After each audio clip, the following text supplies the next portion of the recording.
Our hero continued to secure his perimeter, enclosing the southern stone mine. In doing so, he ventured deeper and deeper into alien territory.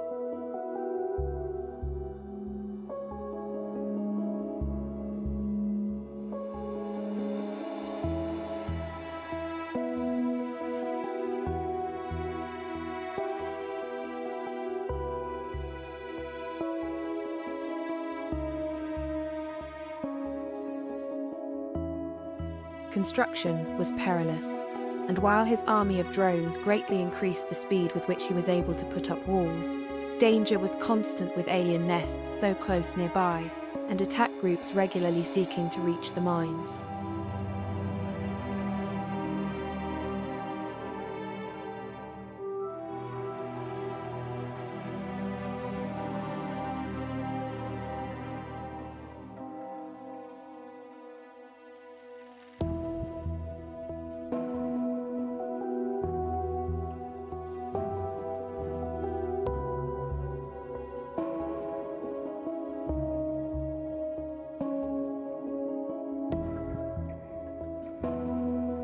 He pushed on and eventually managed to link up the southern defenses.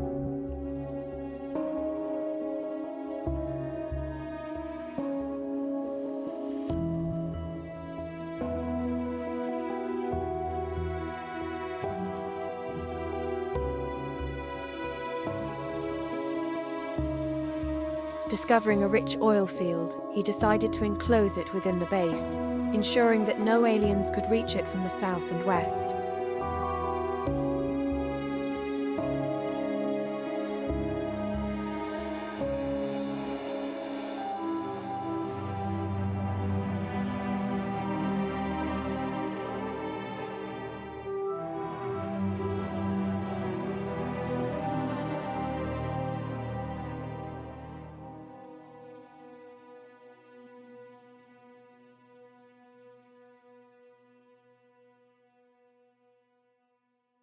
Along the way, he built his base in small steps, organically, and to the best of his abilities, given the pressures of time, the need to bolster defenses, and the inability to scale up more rapidly given the constant pressure on his walls, which increased pollution would bring.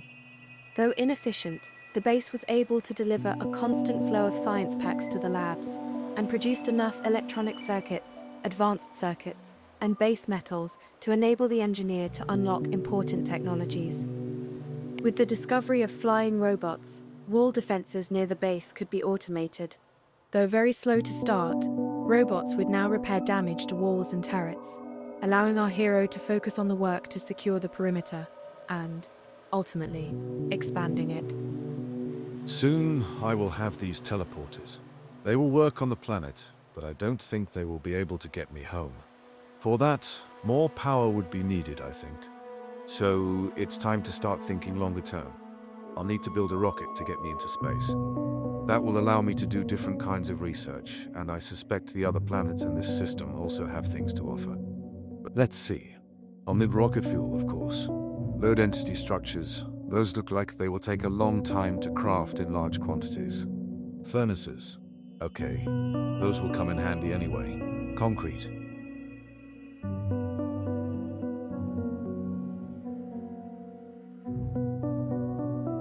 And I'll need processing units. These will also take time to craft. Let's see, they are needed for some nice toys though. I could do with an upgraded armor.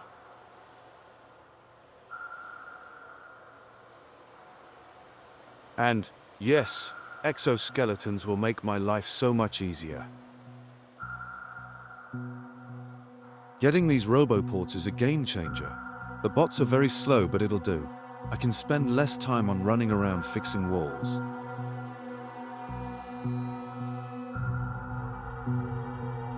I will go and set up defenses at the oil outpost too. Gun turrets are cool, but my defense depends almost entirely on oil, as will much of my future production and research.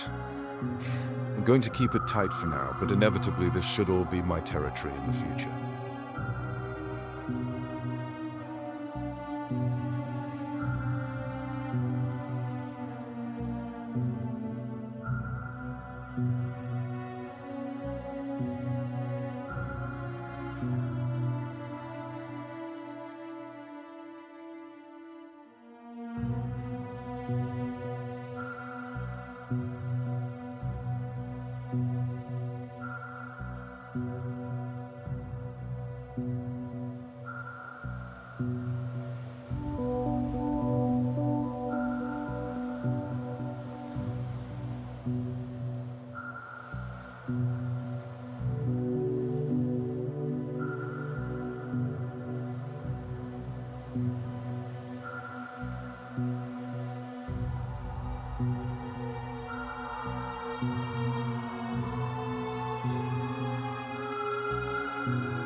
There it is, all done.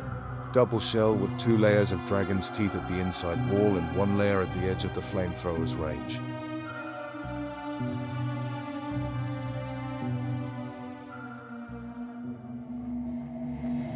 This nest, however, is disturbing my karma. Time to do something about it.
And that's done.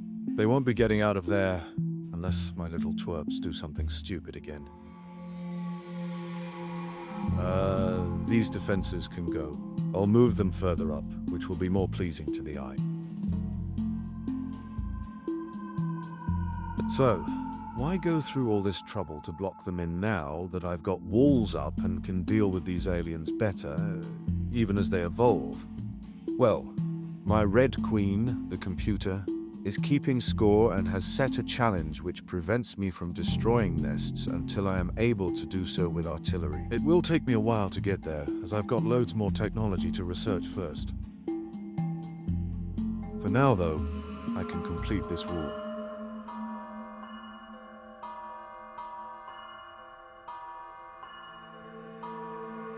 Nature does not build in straight lines, but engineers do.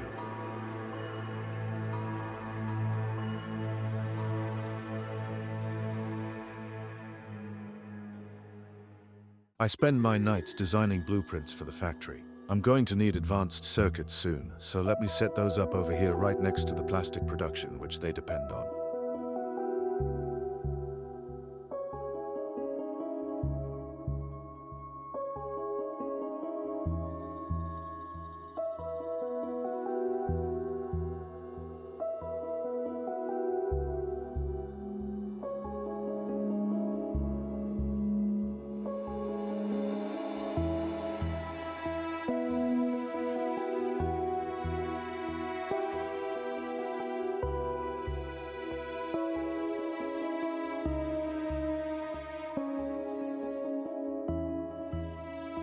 Copper is going to be a problem soon. The electronic circuits and advanced circuits need a lot of it.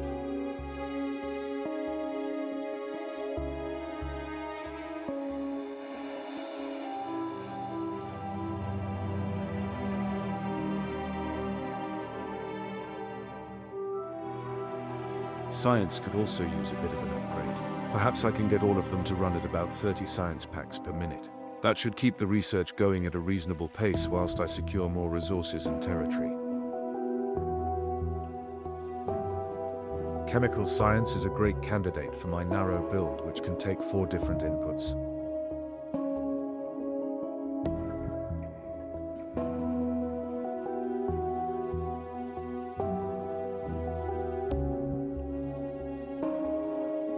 I just need to route them all over here.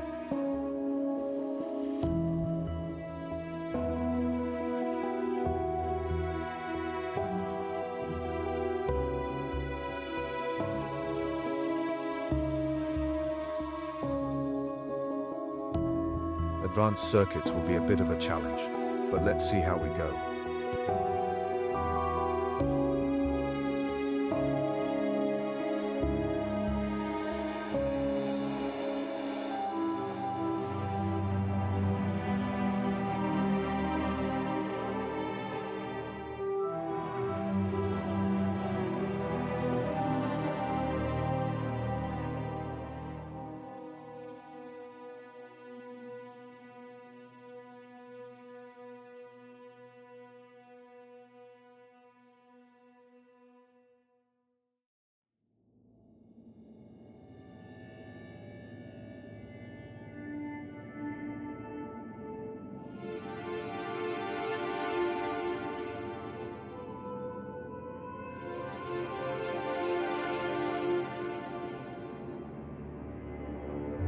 To will, there is a way. It's not much, and it's messy, but it is mine. I'm getting better at handling the neighbors, but it is a vicious cycle. The more I produce, the more power I need, and the more pollution I create, the more attacks are going to come my way. Going to set up a small assembly for efficiency modules to help keep the power consumption down. The miners will be first. I'm going to have to scale them up, and this way they will only consume a little more power. Going to have to increase the power supply as I scale, and in particular when I start using roboports to automate my defenses. I cannot afford to run low on power. I've already got the electronic circuits and advanced circuits here, so this is easy enough. I don't need endless amounts, for now. It's time for me to make use of all this technology and build some gadgets which will help me do things faster. I've researched portable solar panels as I'll need to power my new suit. So I should also add some batteries, and then I can finally build some exoskeletons and run a bit faster. Energy shields will help too. Though, for now, I better avoid any more direct engagements with the neighbors. I can see that there are more and more of the medium and big variety, so it's getting dangerous out there. To build these, I'll need to start producing processing units, which require electronic circuits and advanced circuits as well as sulfuric acid. Got the circuits over where the efficiency modules are produced, so I may as well set up the assembly machines together. But first I need to fix a mistake I made earlier. There are no advanced circuits being made because I misplaced a wire, which meant there is no petroleum gas being produced, which means no plastic can be made. With that fixed, I can squeeze in the sulfuric acid production here where we've already got sulfur and access to iron. A bit tight, but it will do.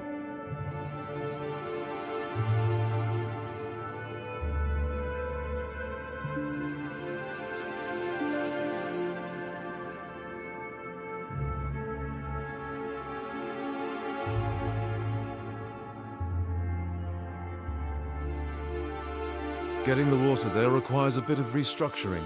Let's see how I can fit that in.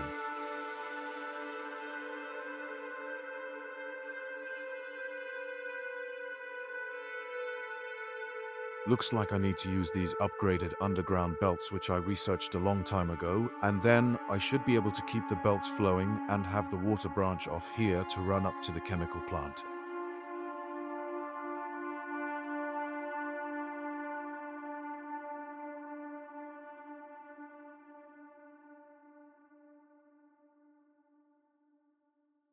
There we are.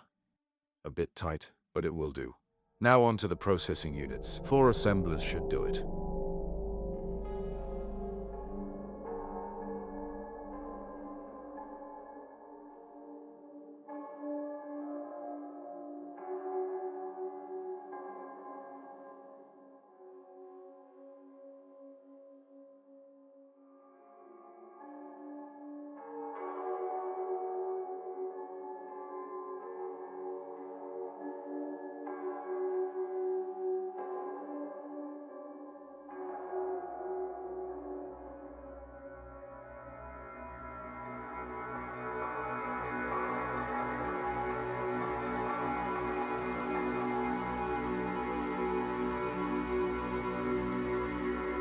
I think I'm not making enough advanced circuits anyway to feed these, the module factory and the science production. I'll need to scale this up soon, but for now, this works. With 2 exoskeletons, a bunch of batteries, and plenty of solar panels, I feel like walking around has become fun again. It will be even better when I have higher quality equipment and more space in my armor. Perhaps I'll even be able to outrun the largest creatures on this planet. Time will tell. I'll need concrete. The technology is only a few thousand years old. The Romans used it. So how hard can it be?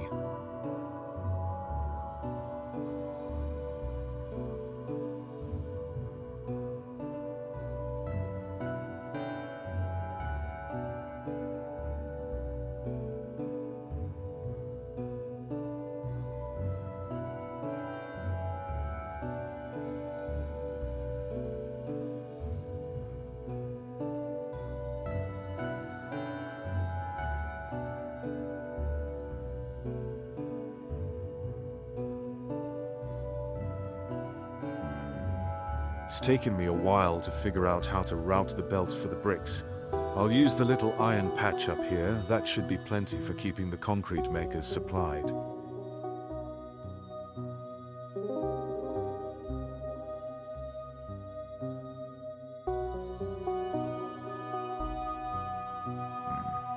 Then I'll pull in the water from the pipes.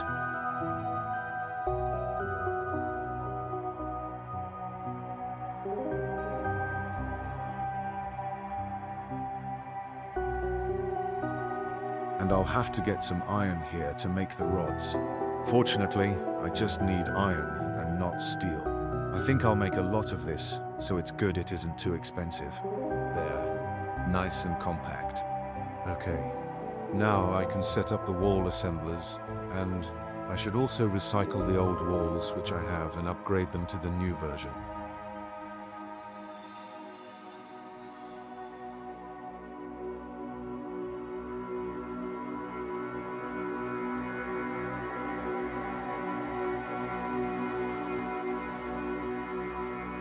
This bulge has been bothering me.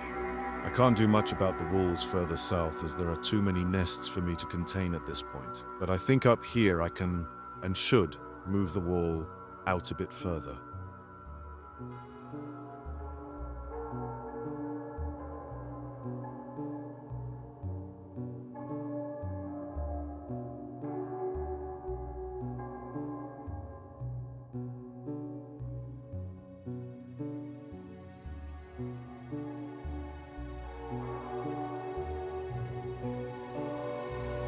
It might be a bit dicey with the aliens so close, but I'm sure the little helpers will manage. Should all be done in a jiffy.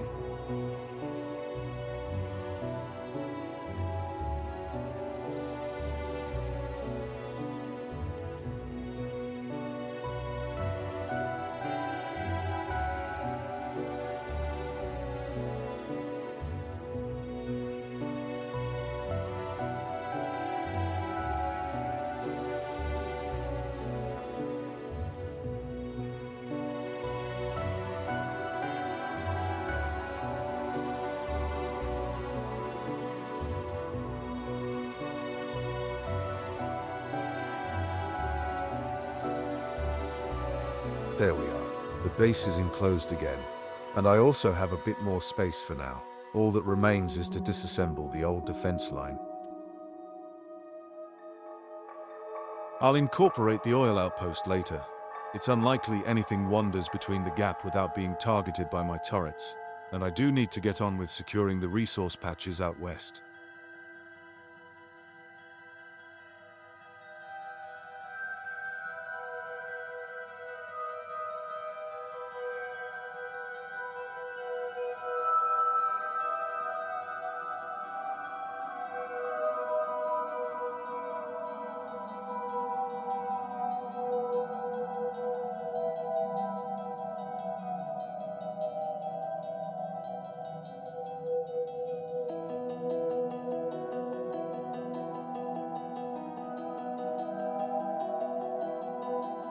Keep doing this to myself. Insufficient resources, whether it's belts or inserters. Technology to the rescue. The teleport is a great help.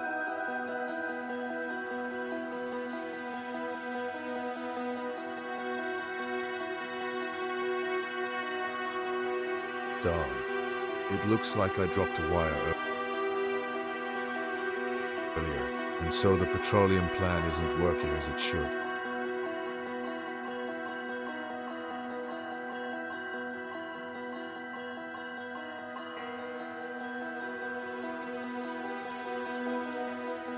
Okay, back to building.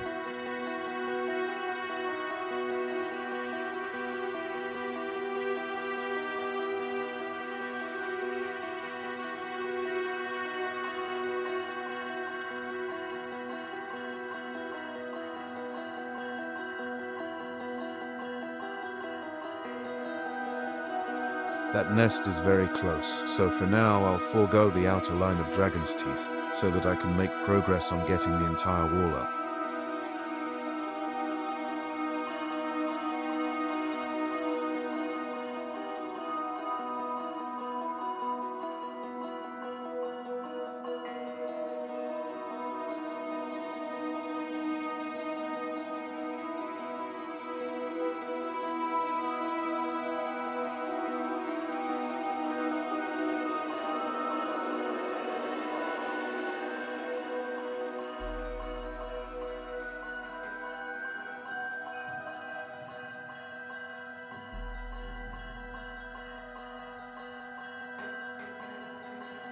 I need to increase the effectiveness of my ammunition, and mining productivity can wait.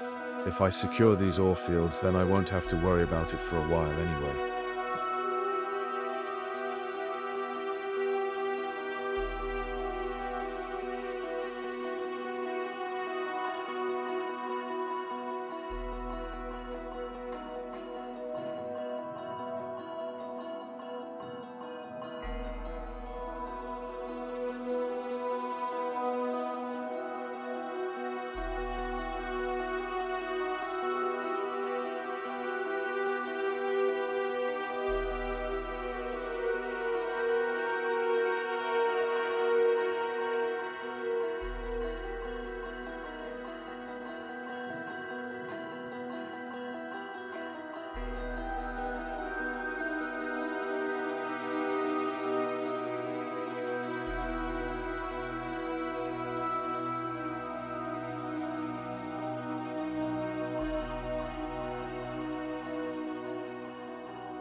As I put up the defenses, I have to pacify the hinterland.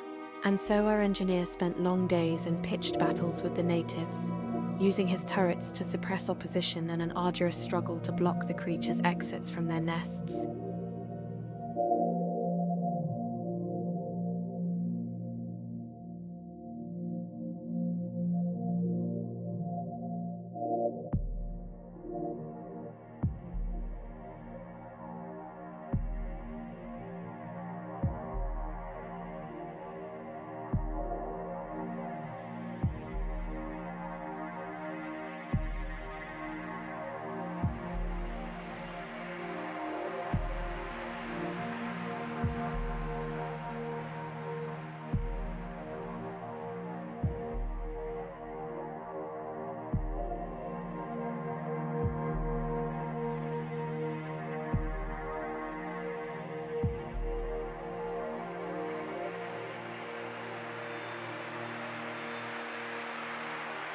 The war was extended much further south, and our hero pushed as close as he dared against the larger settlements in order to secure more resources.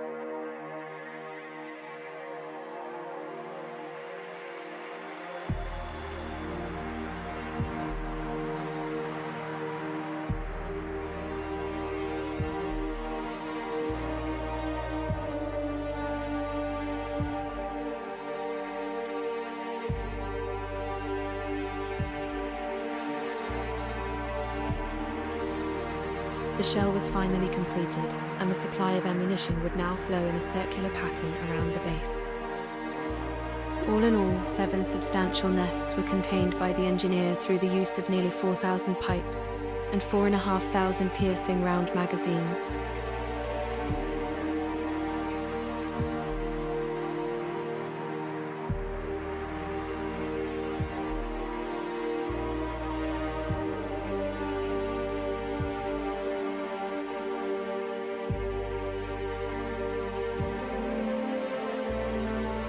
Two of these were located close to each other, which required the engineer to maintain control of a much wider area and work at great speed while ammunition ran low in the turrets. Fortunately, losses were minimal, with only 31 drones lost and 25 turrets destroyed. By my estimates, nearly 7,000 of the creatures were killed, with over 300 large specimens.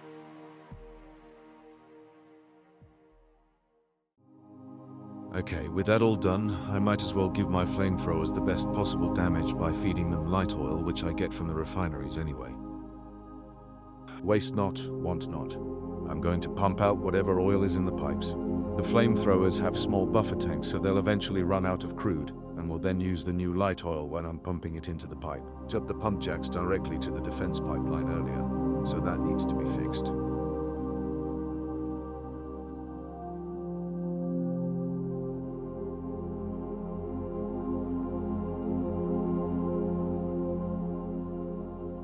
That should do it.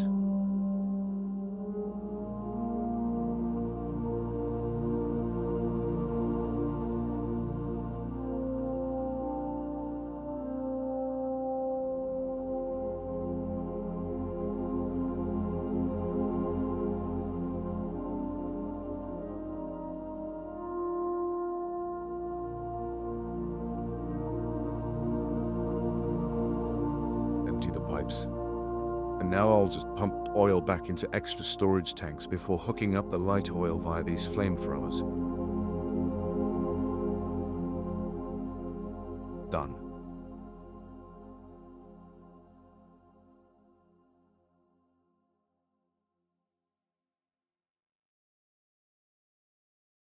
I'm going to automate the wall and turret repairs. In time, I should also be able to automate the upgrading of the wall to sturdier concrete ones which are being produced. These bots fly slowly for now and entirely disregard their own safety, so I will need to make sure there's a steady supply to the roboports. I will space the roboports such that they don't connect their logistics networks. That'll save me some resources and will also avoid having the bots fly very long distances. I'd rather see an alert for repairs not getting carried out than assuming it is done when the bots are still a long way off from getting to the scene of the problem. I'll set up each roboport right next to the belt and set the inserters to read the bot contents. If there are less than 25 bots in network, then the inserter enables, otherwise it will let the items pass. The same for repair packs.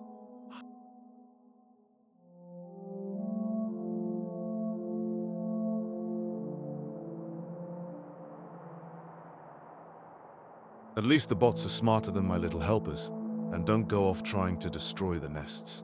I still want to beat the challenge which the Red Queen has set me, and I don't have time babysitting these little twerps when they run halfway across the world.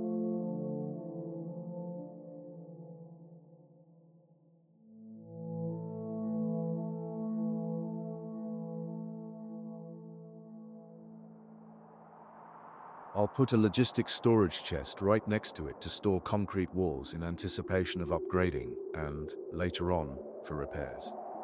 Add some power, and now we're ready to go.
Okay, that was once around the base. I don't need to worry about filling the roboports which are connected to each other at the base. So, I think we have 28 defense roboports which are fed off the belt. At 25 times 28 is 700, so getting everything filled is about 700 robots, repair packs, and walls there or thereabouts. The ones at the oil outpost already have some bots and repair packs in them. Good thing I expanded my power production. Each roboport consumes a minimum of 50 kilowatts, but may draw up to 2.1 megawatts when charging bots. It wouldn't be good if the base shuts down after a heavy attack. It's unlikely, as there is some coal buffering through the supply belts, but better be sure than end up overrun. Takes the belt a while to loop around, and the last roboports in the loop will take the longest to fill. Let's see when things start looping back. That means I need to find a way to reliably resupply the roboports. Attrition in bots is inevitable, and repair packs will be consumed over time. I think I can use the one side of the ammo belt to do this. I can't just keep putting things on because they will be consumed unevenly after the roboports have been filled up. I'd just end up with a belt filled with bots, walls, and repair packs. What I will do is to filter the items I'm interested in and get them off the belt, then store them in a chest, to then be put back onto the belt. That way I can also manually control how many resources I dedicate to this by choosing to refill the chests or not. I'll put that mechanism up here so I don't have to walk too far. In time I'll upgrade to automate this fully. Now, I'll need to work out how to only put in specific amounts. A time should do it. If I connect the input to the output of a decide combinator, and let it output the desired signal with its output count as well as, separately, with a 1. We've got a counter which runs up to the desired amount.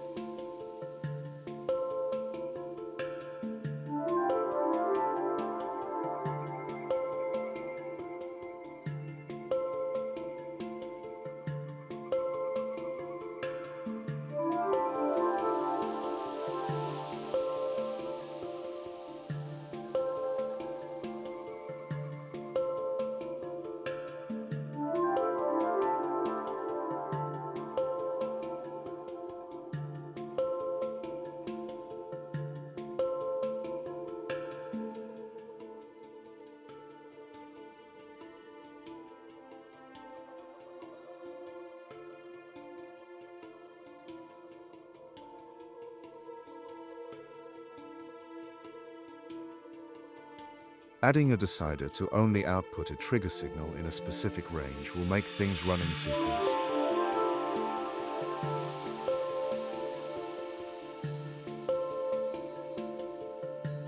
Now I can just tell each inserter to swing only in a specified window.